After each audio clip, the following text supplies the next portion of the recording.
गांधी जी को संकल्प था कि निस्वार्थ भाव से भारत को स्वतंत्रता देनी है और उनका भाव निस्वार्थ था। किस बात से प्रूव हुआ कि स्वतंत्रता के बाद उन्होंने प्राइम मिनिस्टर की पदवी नहीं ली। अगर वे चाहते तो बैठ सकते थे, सब सहमत थे, लेकिन नहीं ली। उससे ये बात आज हम कह सकते हैं कि उनकी भावनाएं निस्वार्थ थी। तो ये विचार से, ये प्रवृत्ति से, नीतिमत्ता से काम करते थे। उनकी पर्सनैलिटी कैसी थी? सरदार वल्लभ भाई पटेल ये नीतिमत्ता और विचार से काम करते थे, तो उनकी पर्सनैलिटी और कैरेक्टर क्या थे? इंग्लैंड के प्रधानमंत्री दूसरे विश्व युद्ध में थे विंस्टन चर्चिल। उनको बोलते हैं वॉर टाइम प्राइम मिनिस्टर। और एक घटना ऐसी बनी थी कि हिटलर ने जर्मनी से 300 वॉरप्लेन भेज दिए थे लंदन पे और पूरे लंदन पे कारपेट बॉम्बिंग किया था। कारपेट बॉम्बिंग मतलब यहां एक बॉम्ब गिरा, उसकी इफेक्ट जहां तक हो उसके पहले दूसरा बॉम्ब गिरता है। अभी तो हजार हजार के 10 डाले हैं। तो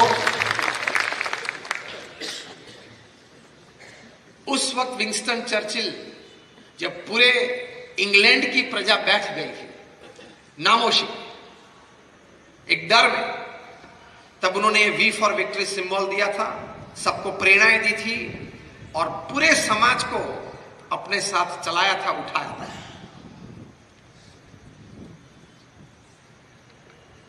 वी फॉर विक्ट्री आज हम वो क्रिकेट मैचेस में और वगैरह में भी यूज करते हैं।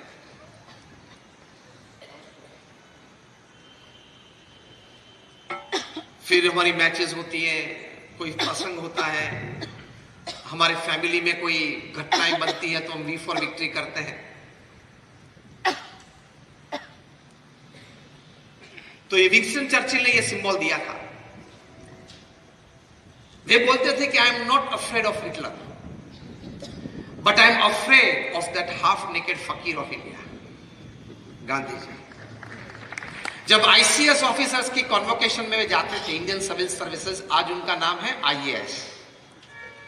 आईसीएस ऑफिसर्स जो 22-25 साल के लड़के बड़े प्रभावशाली व्यक्तित्व वाले होते हैं, डायनामिक होते हैं, उनके कॉन्वोकेशन डे में जब विंस्टन चर्चिल जाते थे तब उनको बोलते थे कि अब आप भारत जाएंगे, बड़े बड़े प्रोविंस के गवर्नर आप बनोगे, बड़ी सत्ता आपकी रहेगी, कहीं बड़े काम आप करेंगे, लेकिन एक काम मत करना।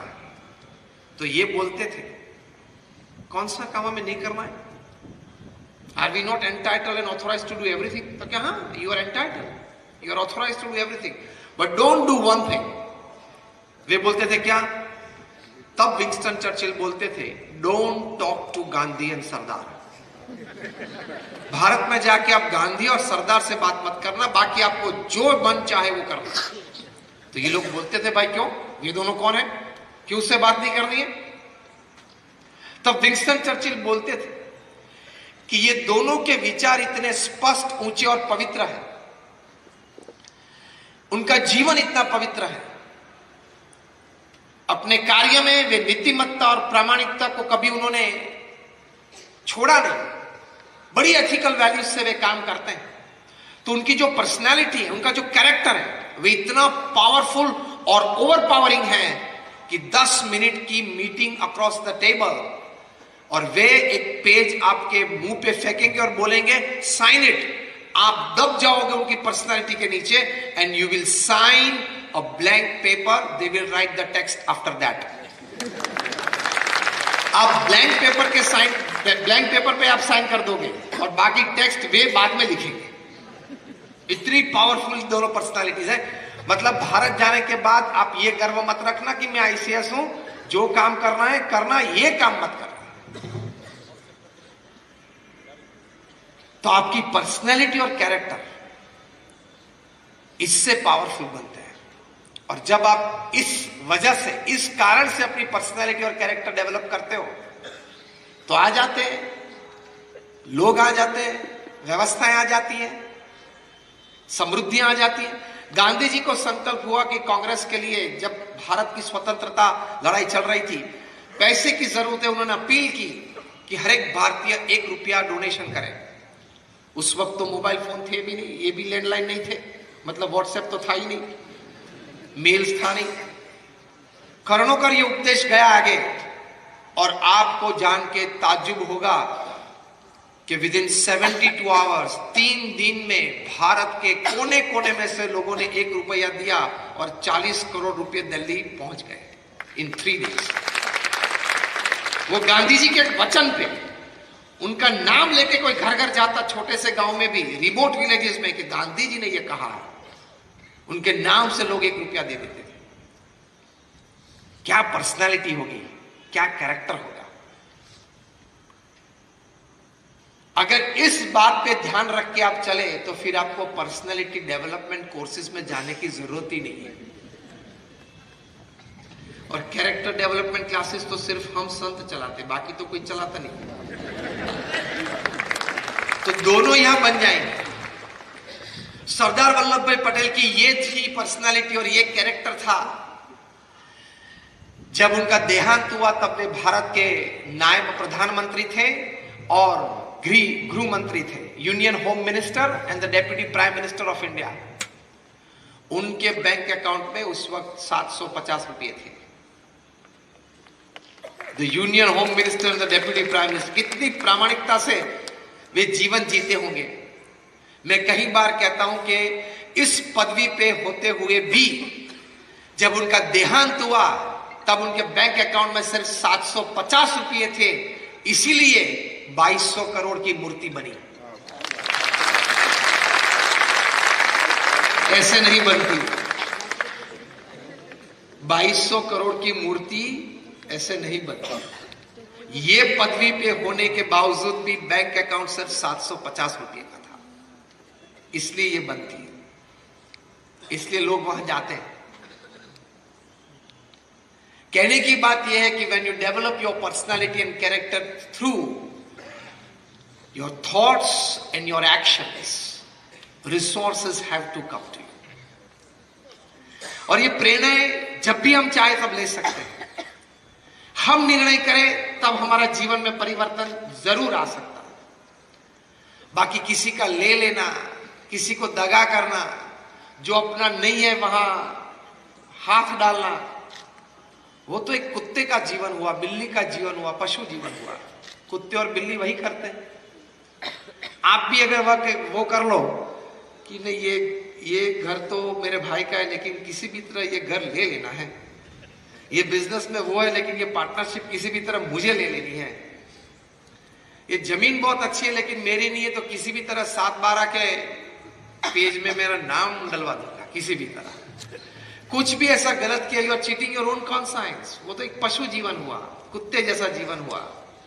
What sometimes dogs do at night on road, they fight and bark at each other. 12 hours later, at 12 o'clock at noon, the next day, corporates do on the 35th floor of the corporate building. करते तो वही है। सिद्धांत तो जीवन में यह रखना है जो तुलसीदास जी ने रामायण में कहा, पर धन पत्थर मानिए, पर स्त्री मात समान, इतने से हरि ना मिले तो तुलसीदास जमान। क्या यह बात गलत है? ये सनातन सिद्धांत है। मैं आपको मॉडर्न प्रसंग से, लॉजिक से यह बात बता सकता हूं। पर धन पत्थर मानिए, मतलब जो धन आपका नहीं है, if you want to make your life beautiful, जो धन आपका नहीं है उसने देखना भी नहीं चाहिए। स्पर्श या पालने की बात तो बहुत दूर रह गई। Don't even look at it. जो 3 प्रसंग मैंने आपको बताए, सत्यम के, सहारा के, किंग ऑफ द स्काइज के, अगर वे लोग ने ये बात तुलसीदास जी की मानी होती तो, कि पर धन पत्थर मानिए, तो आज जेल में नहीं होते।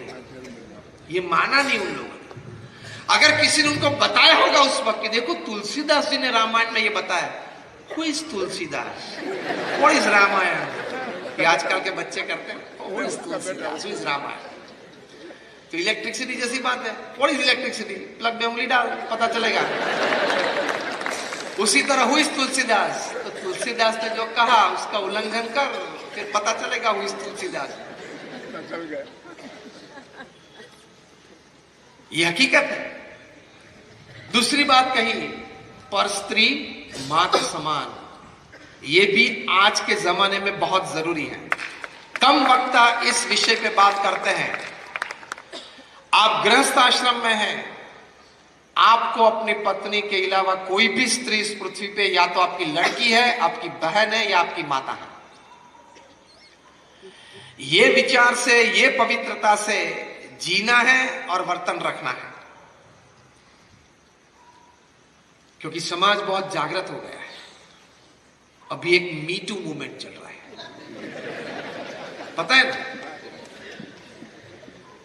आपने 10 साल पहले, 20 साल पहले, 30 साल पहले, 40 साल पहले भी किसी के साथ गलत वर्तन किया है तो वो बाहर आएगा।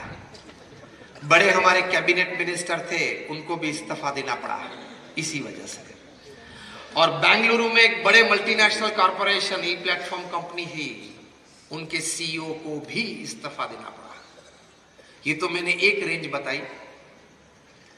हर दूसरे या तीसरे दिन न्यूज़पेपर में एक नाम इस वजह से रेजिग्नेशन दिया हो, ऐसी बात आती है, हाँ या ना?